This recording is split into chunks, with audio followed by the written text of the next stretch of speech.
bem? Seja bem-vindo a mais um Full Gas podcast MotoGP. Hoje para comentar a 8ª etapa da temporada 2026, o Grande Prêmio da Hungria. Marc Marquez, 100 vitórias no Campeonato Mundial de Moto Velocidade. Quantas histórias, quantas corridas fantásticas e conseguindo a 100ª vitória logo após de retornar aí da sua última operação. Vemos ele se readaptando na Itália e você lembra que eu disse na última semana, no nosso último vídeo aqui, Hungria seria uma corrida de atacar e foi o que aconteceu. Não teve pra ninguém durante o final de semana, ele foi dosando ali a sua energia durante o final de semana. Na sexta-feira ele não andou tão bem, no sábado, pole position, corrida sprint e no domingo, corrida principal. Pela 100ª vez ele vence também a 100ª vitória da Ducati na MotoGP no ano do centenário da Ducati. É um predestinado, Marc Marquez, que quem sabe abre aí a corrida pelo título com essa grande atuação nesse final de semana no Balaton Park. Pedro Acosta tentou de tudo, colocou até um pneu mais macio, ficou na segunda posição. Pecco Bagnaia, terceiro pódio seguido. Diogo Moreira, melhor final de semana dele nessa curta ainda primeira temporada dele na MotoGP. Sétimo colocado na sprint, sexto colocado no GP. E Diogo sonhou com mais, hein? Diogo saiu da primeira curva em terceiro lugar. A TV não mostrou muito bem, ele tomou um chega pra lá ali do Pecco Bagnaia, a gente vai falar disso. E vamos falar também do pesadelo da Aprilia depois de um grande prêmio da Itália de sonho.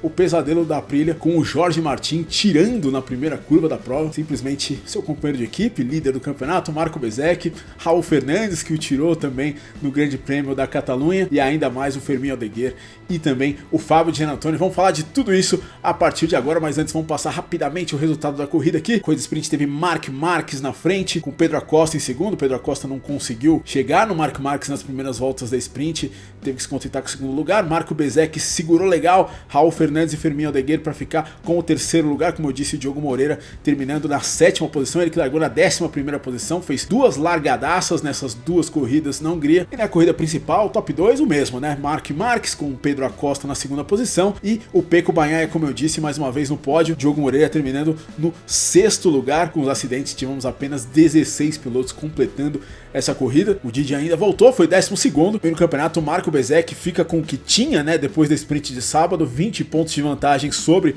o Jorge Martin. Mas a questão agora é o Marc Marquez também, né? Depois desse final de semana, com o máximo de pontos, ele que saiu da Itália a 102 pontos do Bezzecchi, tá agora a 72, ou seja, tirou 30 pontos da liderança do Marco Bezzecchi. Muito bem, antes da gente começar, não esqueça de se inscrever aqui no canal, não esqueça de dar like nesse vídeo. Cada vez mais pessoas chegando aqui no Full Gas Podcast. Portanto, se você gosta do meu conteúdo, não se esqueça de dar like aqui no vídeo, não se esqueça de se inscrever aqui no canal, de hypar esse vídeo se você gostar desse vídeo. Se você gostar muito do meu conteúdo, se você gostar mais um pouquinho do meu conteúdo, você pode considerar ser um membro do canal, como essas pessoas que estão aqui embaixo. Muito obrigado a todos os membros do Full Gas Podcast. E é isso, o Marc Marquez chegou numa pista na qual ele deveria fazer a diferença pelo seu estilo de pilotagem. A gente já sabe, né? Já fiz vídeo aqui no canal, vai aparecer aqui em cima, do estilo de pilotagem do Marc Marquez, como ele prefere pistas com curvas à esquerda, com freadas fortes, que é o caso aqui do Balaton Park, várias chicanes, curvas lentas, o que não tínhamos em Mugello, né? Mugello, curvas muito rápidas, curvas que você soltava o freio entrando na curva, mudanças de direção, um traçado de mais flow, e no Balaton Park é exatamente o contrário, né? Uma pista travada, uma pista que é praticamente a Mônaco da MotoGP, não tem como ultrapassar, pelo menos não sem uma grande diferença de ritmo. E é isso, o Marc Marquez se utilizou aí dessa aptidão dele em pistas dessa maneira para conseguir essa vitória, uma vitória significativa para o campeonato e para ele também, obviamente, a sua 100ª vitória no Mundial de Moto Velocidade. Torna-se aí o terceiro piloto na história do Mundial de Moto Velocidade a passar das 100 vitórias, exatamente como o Giacomo Agostini, como o Valentino Rossi. Ele que tinha vencido sua corrida 99 em Misano no ano passado, demorou bastante, né? Demorou acho que 266 dias, né? A transmissão mostrou, para vencer um GP novamente. Vitória de número 100 no caso da Ducati na MotoGP no ano do centenário, mas uma vitória também muito importante para ele, né, para esse campeonato, né? Ele fez duas grandes largadas, eu diria, tanto na corrida sprint quanto na corrida principal. Na corrida principal ele estava com o pneu traseiro médio contra o Acosta na segunda posição com o pneu traseiro macio, e o Acosta chegou muito próximo, mas não conseguiu frear na frente do Marc Marquez para a primeira curva. E o Marc Marquez durante esse final de semana foi dosando energia, né?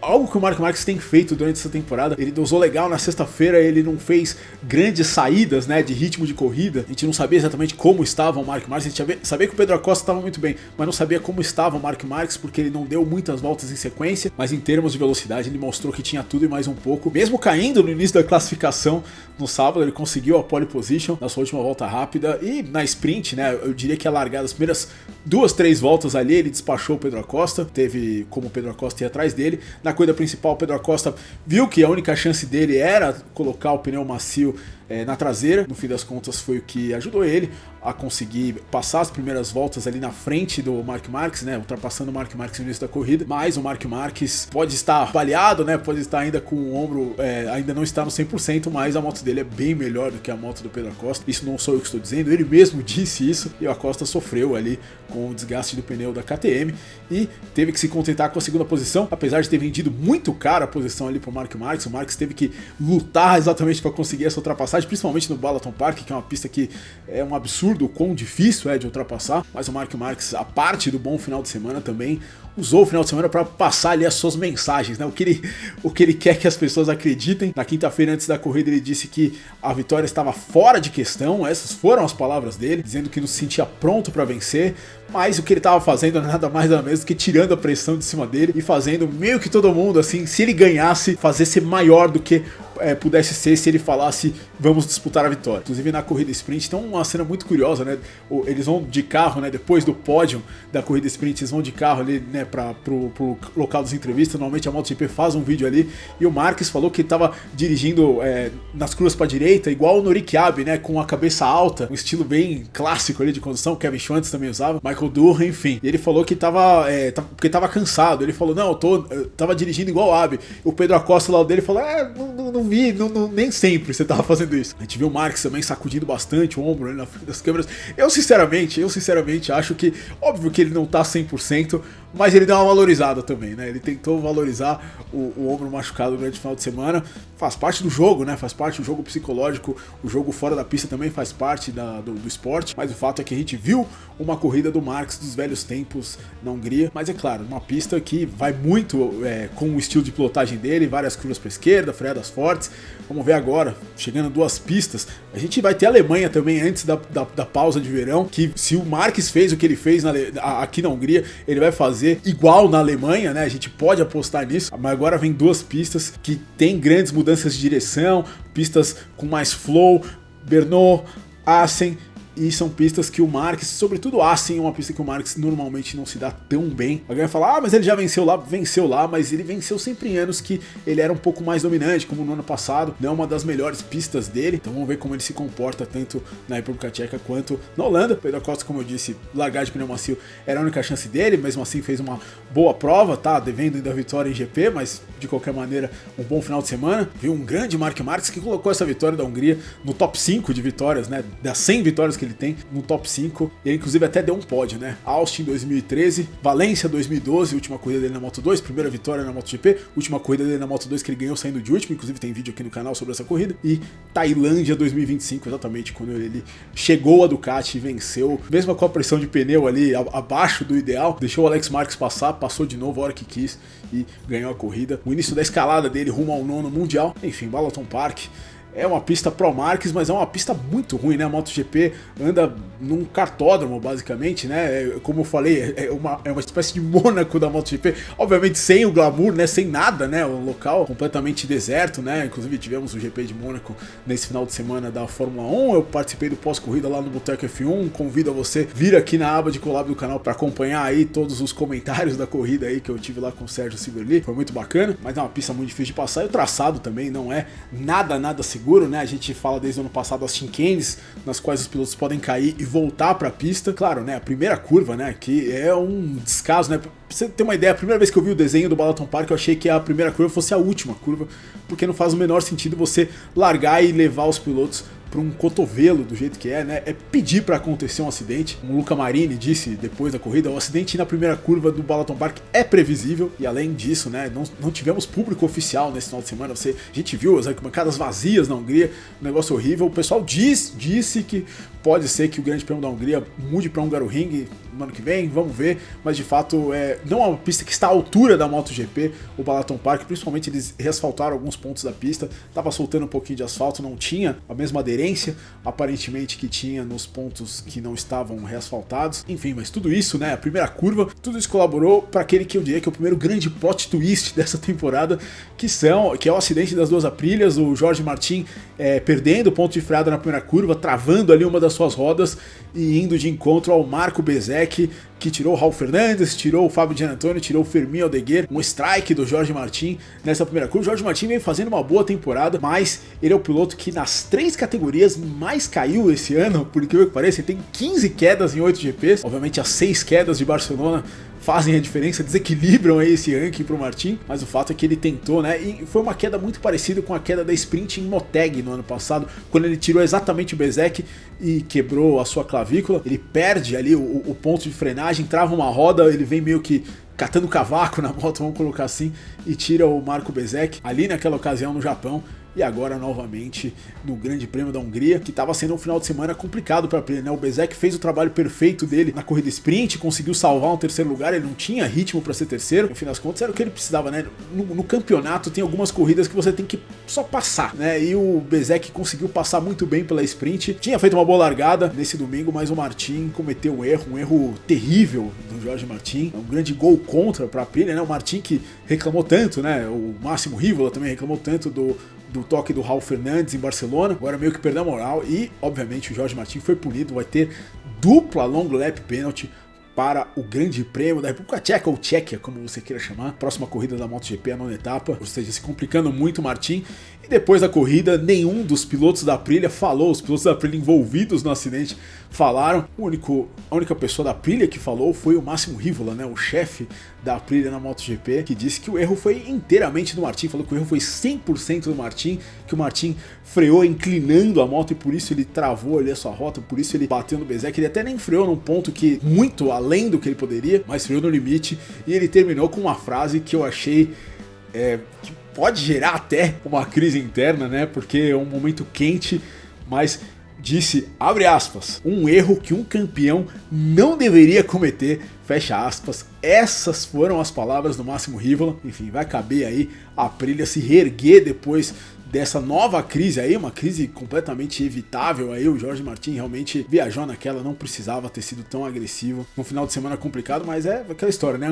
Angústia, né? Viu o Bezzecchi indo pro pódio, tentou ali fazer uma largada ali, tentando se proteger. E é engraçado porque ele não tem muito o que ganhar freando muito além do que ele pode, ele não tá sendo ameaçado na primeira curva, mas cometeu esse erro, um erro terrível pra Aprilia, em um final de semana que foi fantástico pro Marc Marquez, até ganha moral o Marc Marquez e vive uma pequena crise a Aprilia, que tava indo tudo certo desde o GP da Itália, indo de vento e popa. Enfim, melhor para a Aprilia, que o Ai Ogura foi o 4º colocado também, classificou mais uma vez mal, mas no fim da corrida, né, conseguiu fazer várias ultrapassagens, chegou na 4ª posição, foi um dos prejudicados pelo trem do Jack Miller ali, que travou todo mundo ali na metade da corrida, ali na primeira parte da prova. Luca Marini foi o primeiro que conseguiu sair desse trem, passou o Miller, estava em 4º, mas o Ogura pegou ele no final. Marini, melhor Honda do GP, com o Diogo Moreira logo atrás, na 6ª posição. Uma boa corrida do Diogo Moreira, foram 2 largadas muito boas dele nesse final de semana, como eu falei, mas a largada do domingo, ela poderia ser ainda melhor, porque quando há o acidente na frente do Diogo, é justamente na frente do Diogo o acidente, ele chegou a ser o 3º colocado. Depois, o Pecco Bagnaia, não há uma imagem muito clara disso, mas o Pecco Bagnaia, ele joga o Diogo Moreira para fora na curva 2 ali, o Diogo acaba sendo ultrapassado pelo Luca Marini, pelo Jack Miller, e ali ele acaba meio que perdendo, né, essa possibilidade de poder, quem sabe, disputar esse pódio. Seria complicado, obviamente o Pecco tem uma moto melhor, mas a 4ª posição, se de repente ele não ficasse preso atrás do Jack Miller, era uma possibilidade. Então óbvio que ele teve sorte com o acidente da primeira curva, mas ele também teve esse pequeno azar aí de ser ultrapassado pelo Bagnaia, de espalhar na saída da curva 2, ele poderia ter tido uma corrida diferente, mas de qualquer maneira, 6º lugar, 7º na sprint, 6º, melhor resultado dele numa etapa esse ano, fez bons pontos. Realmente a evolução do Diogo a cada corrida esse ano tem sido fantástica, passou novamente pro Q2 diretamente na sexta-feira, em termos de pontos e tempo na sexta-feira, né? Foi a única que passou diretamente pro Q2, enfim, chegou logo atrás do Luca Marini, e o Juan Mir mais uma vez caiu, tava até atrás do Diogo Moreira quando caiu. Eu falei que o Jorge Martin é o piloto que mais caiu no ano, é engraçado, né? Não é o Mir o piloto que mais caiu nessa temporada, pra você ver como o Martin cometeu erros até aqui, 0 mais uma vez. A Yamaha conseguiu um bom final de semana numa pista que o motor não conta tanto, né? A gente viu o Miller classificando pro Q2 diretamente já a partir da sexta-feira. Esperava mais o Toprak, sinceramente, acho que o Toprak Razatlioglu poderia ter conseguido um pouquinho mais. Jack Miller fez a melhor corrida dele do ano, fez uma boa prova, ficou travando todo mundo ali, era o que tinha que ter sido feito realmente, e fez o trabalho. E o Fábio Quartararo, né, acho que nesse final de semana, mesmo com pista teoricamente sendo um pouco melhor para a Yamaha, ele pareceu que desistiu, já deu várias declarações falando que não arrisca como poderia, exatamente por não querer se machucar, ou pelo fato da moto não ser tão rápida quanto ele gostaria. Ele tem um contrato com a Honda pro ano que vem e meio que vai ser um ano difícil pro Quartararo, né? A gente ainda tá na metade, ele não chegou nem na metade do campeonato, ele já tá com esse mindset aí, vai ser complicado pra ele. No fim das contas, boa corrida pra Yamaha do lado da Pramac. Falar um pouco das outras categorias, Moto 2, a corrida 300 da Moto 2 na sua história, desde o Grande Prêmio do Qatar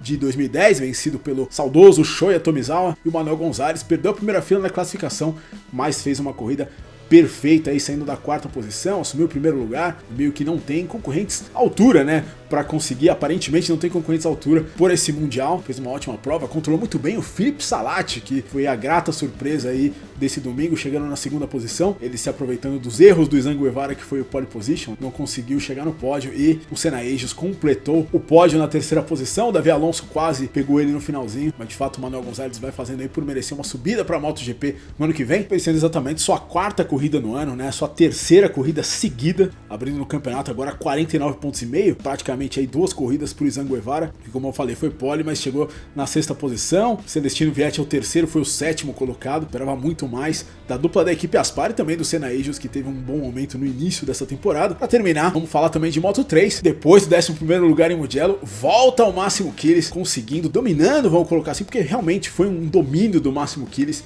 nesse domingo. A corrida na Hungria deu a volta por cima, passou o Davi Almansa, que na semana passada não pôde largar da pole position por conta de uma amidalite. Nessa semana marcou novamente a pole position, dessa vez ele largou do grid, mas não teve nada para conseguir parar o Máximo Kilis, que venceu a sua 5ª prova no ano, né? 3 segundos na frente do Almansa. O Almansa que passou 4 dias no hospital essa semana, exatamente antes de ir para a Hungria. Portanto, realmente foi um bom resultado aí pro Davi Almansa, mas obviamente essa corrida ela foi encurtada em uma volta após o acidente assustador ali da disputa do Davi Munhoz com o Álvaro Carpi. O Munhoz tocou na traseira do Carpi, caiu na frente exatamente do Brian Uriarte, mas pior, do Valentin Perrone. O Valentin Perrone passou no meio do corpo dele ali, né, atropelou. Essa é a grande dificuldade do motociclismo, a gente fala no automobilismo, tem a batida em T, que não tem o que fazer.